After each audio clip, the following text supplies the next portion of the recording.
Our featured guest today is a man who needs no introduction after finishing as a Heisman runner-up in 2003 for the Pittsburgh Panthers before going on to a brilliant NFL career with the Arizona Cardinals. More importantly, he was recently honored by the Heisman Trophy Trust with the 2025 Heisman Humanitarian Award for his tireless work with his foundation. I'm a lucky guy. The previous two Heisman Humanitarian winners that we had on the past couple seasons were Mike Krzyzewski and Misty Copeland. And now I get to welcome Larry Fitzgerald to the Heisman Trophy podcast. Welcome, Larry.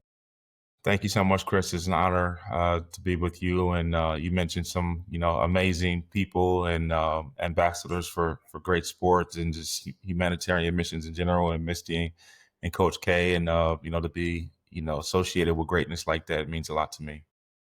Were you surprised when you heard from the Heisman about this award? Was it something that maybe wasn't on your radar, but once you found out, it was one of those things that it was just pretty exciting to learn about? Yeah, it definitely was not on my radar. Like I didn't expect it. It's not something I had known a lot about.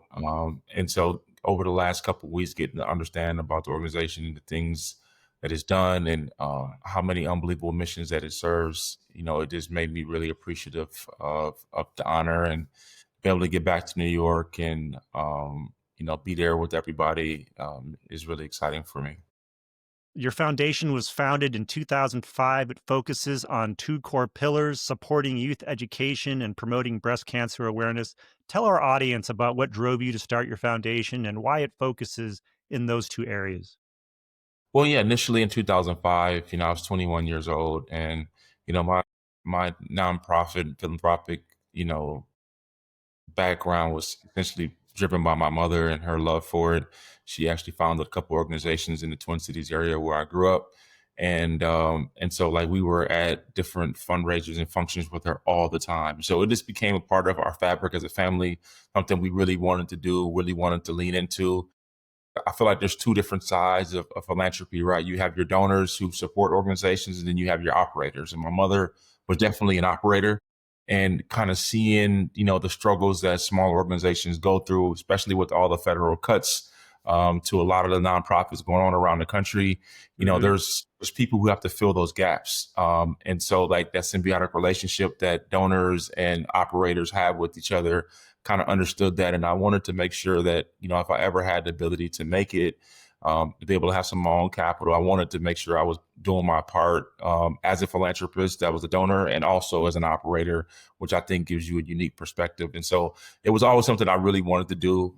It's been 20 plus years, still like trying to perfect it and figure out the right formula to be able to do everything that you want to accomplish. And obviously, philanthropy is a team sport. It takes the Heisman Foundation, it takes the Larry Fitzgerald Foundation, it takes a lot of other organizations to be able to bridge the gap, but there's so many needs in our country and in our world in general. Yeah, you launched the Breast Believe campaign, which delivers vital education, prevention, and support resources to women and families in need of support surrounding breast cancer. Tell me more about that initiative. Well, yeah, I mean, I just look back and think about the journey that my own mother went, my Auntie Valerie, my mom's oldest sister went. When somebody's diagnosed, obviously you're dealing with a unbelievable amount of uncertainty. Like your life as you know it is different, right? And like, where do you turn? Who do you turn to? If you don't know physicians that are in the immediate vicinity of you where you can reach out to and get information, like where do you go? And the organization was established to be able to help women kind of provide them with the resources that they need, places to turn, from support groups to doctors to treatments, things that they need to be able to overcome that diagnosis. And, so it was really just the roots of kind of what I remember, people very close to me going through and what they needed at that critical moment.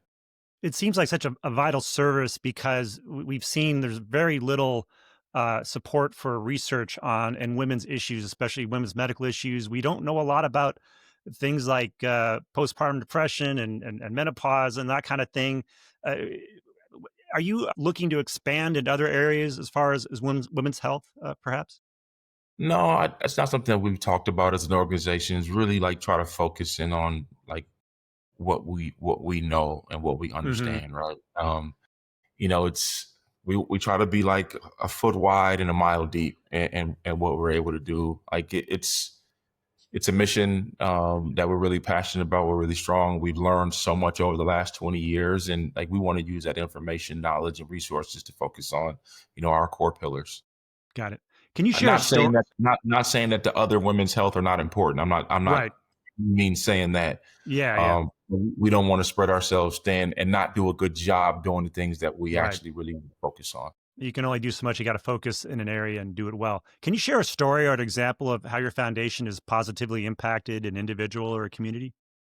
Yeah, I mean, so we've done over 700 mobile mammograms, between here in the Phoenix metropolitan area and also back in my native land, the Twin Cities, Minneapolis, St. Paul area, where we take the mobile mammogram unit and bring it to the communities. Sometimes there's a little bit of mistrust in some of the historically underserved communities. And to be able to, kind of bring that level of trust up, we want to bring the resources to them in the communities that they live and they serve and they work in. And so just trying to break down those barriers is something that we really, really stress. So a lot of the times our mobile mammograms events are oversubscribed. So we need to come back again, and we don't want to ever turn anybody away from services that we're providing. So like, those are some of the things that I'm really proud of. Some of the back to school events that we're able to do. Also, some of the educational tech focused events that we're able to do. So like, we're really passionate about our youth and supporting them, and we're really passionate about breast cancer health. You mentioned earlier about the cuts going on with government. Have you guys had more of a challenge in recent months trying to fill those gaps? I wouldn't say our organization personally has, but like when we're out, we're talking to smaller organizations that need grants from us and other larger, orgs. I mean, you definitely do hear about, hey, we were getting this, and that has completely gone missing, and we need to be able to fill the gap in our budget by this amount. Anything that you can do to help us or introduce us to other donors will be great. And so we do hear and see it, but us personally, no, because we don't get any federal or state funding. Foundation hopes to bridge the digital divide that exists for underserved youth, providing more access to technology for those who have difficulty getting it. We've recently seen, however, that exposure to some forms of technology, specifically social media, can have some bad effects on youth. Has that understanding shaped your efforts in this area? No, that wasn't really a focus of ours. Obviously, like our goal is to be able to bring technology into underserved communities, right? You look at some of the affluent schools and some of the schools that struggle with funding, like what the kids have access to, you know, by being able to do their work online, to be able to turn their assignments, and all of these things are things that we try to focus on.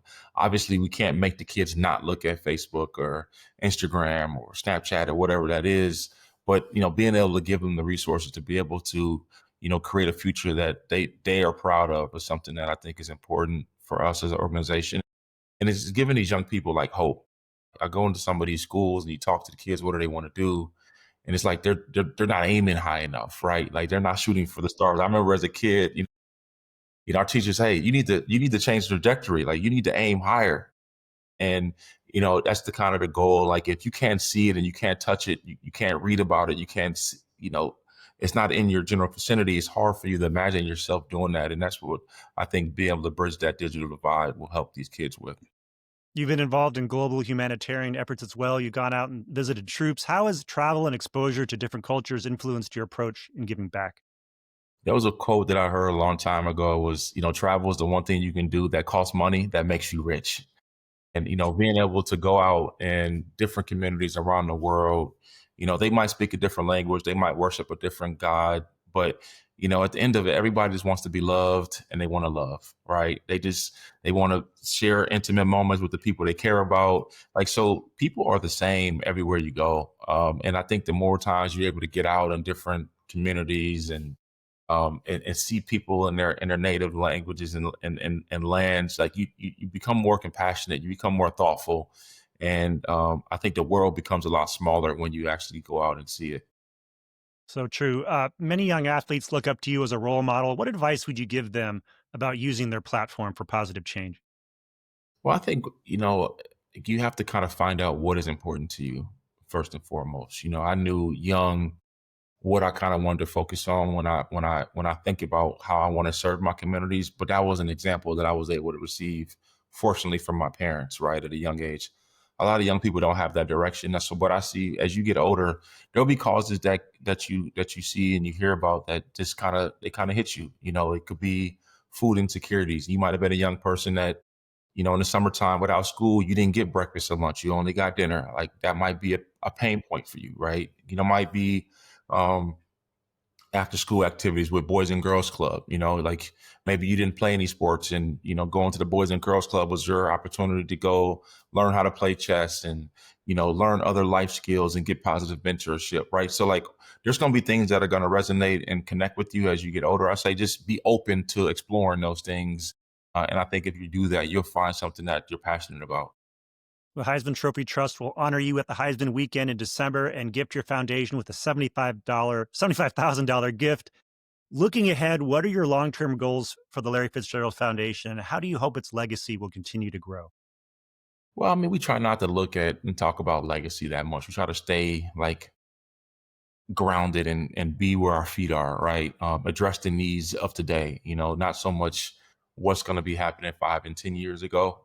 People need resources like right now, today. And I think, we really want to continue to stay focused on that. That's something that we talk about a lot as an organization, and, putting out the fires as they come, especially in the communities that we serve. Let's talk a little football. Are you following college football these days? I wouldn't say I follow it, like super close. There's games that I'll watch if I don't have anything going on. My kids are all got all type of activities and sports on the weekend. So there's some weeks I'm able to catch a game or two, and there's others that I don't Yeah, watch TV at all. So, right. but there are games that I watch, periodically. We had Jeremiah Smith on the show earlier this year, as well as Makai Lemon, two fantastic receivers. Are you familiar with them at all? Yeah, yeah, I got a chance to see Jeremiah obviously in the playoffs last year, and then I think um, I watched the Texas game when they played Ohio State played them, and I saw Makai. We went out to a USC Michigan game. I saw him play there. Then I watched the Notre Dame game when he played against the Irish. So yeah, both of them immensely talented. I think Makai probably be top 15 pick this year in the draft, and obviously Jeremiah when he's eligible next year will do the same. And so really cool to watch these young players kind of just thrive and blossom with so many skills. Going back to 2003, what a year you had: 92 receptions, 1,672 yards, 18.2 per catch, 22 touchdowns, Heisman runner up. What was that experience like going to New York for you? Well, it was great. I mean, to be able to sit there and get to know Jason White and Chris Perry and Eli Manning, relationships that I still have, to this day, really meaningful. And to be able to get there and meet the Mike Roziers of the world and Desmond Howards and Billy Sims and all these amazing athletes who came before us that you hear about, that you heard, you watched, as a young player, and to see that tradition continue to go on, it was a really awesome experience for me. Fairly close vote as well. Jason White, of course, won. Was it a difficult thing as a competitor to come up short in that vote? Yeah, yeah. I mean, I felt like I was the best player in the country, and deserving of winning the trophy. But I didn't play for a national championship. Like Jason, I didn't play the marquee position. I didn't go to a blue blood school. In terms of over the last 30 years, Oklahoma had won multiple national championships, and so I think a couple of those things kind of went against me. I was also a true sophomore, and no receiver had ever won the Heisman. Just as a receiver, that's changed now. But I feel like I deserved it. But things happen for a reason, and I'm very happy with the experience that I had in college. It was amazing. Did you ever wonder what if you had won? No, I don't, I don't know. I try not to go back in time and think about things like that because maybe my NFL career might not have turned out the same, Yeah. and so you see a lot of Heisman Trophy winners who are phenomenal in college, and then their pro careers don't go the way they hoped it would go. So, my pro career went, better than I ever could have expected, and I was very happy for that. I saw you recently with Eli Manning on a segment where you were actually molding the Heisman over at the Heisman factory. How was that experience jerking around with Eli? And then Jason White shows up at the end. What was that? Looked like a lot of fun. Yeah, it was fun. It was good to kind of like go back down memory lane and beat up on it a little bit. Put out a little bit of our frustration from the years past. It was cool to be able to do that. I'm really close with Eli. We see each other, all over the place, a few times a year. So it was good to be able to do that with him and have some laughs and giggles. Well, before we go, can you just tell our audience how they can help out with your foundation, how they can contribute, where they can find out more information? Yeah, the Larry Fitzgerald Foundation .org is where you can go and learn more information about what we're doing. If you'd like to make a contribution to our efforts, there's a place you can go on there to donate. We still have a lot of great things that we have in store. Can't talk about them yet. They're still in their preliminary phases, but I'm honored to be able to come to New York and be there with the Heisman Trophy group and meet some more amazing people and spend a weekend there in the city. So really look forward to meeting you in person and Yeah. seeing everybody else when I'm there. Likewise, you get to finally give a speech with the Heisman sitting there, right? I'm gonna take it home with me too. Well, Larry Fitzgerald, the 2025 Heisman Humanitarian Award winner, congratulations on that honor. Thank you for taking the time to share your vision on the Heisman Trophy podcast. We'll see you in New York. We wish you the best of luck. Thanks, Chris. I appreciate it. Have a wonderful day, my friend. You too.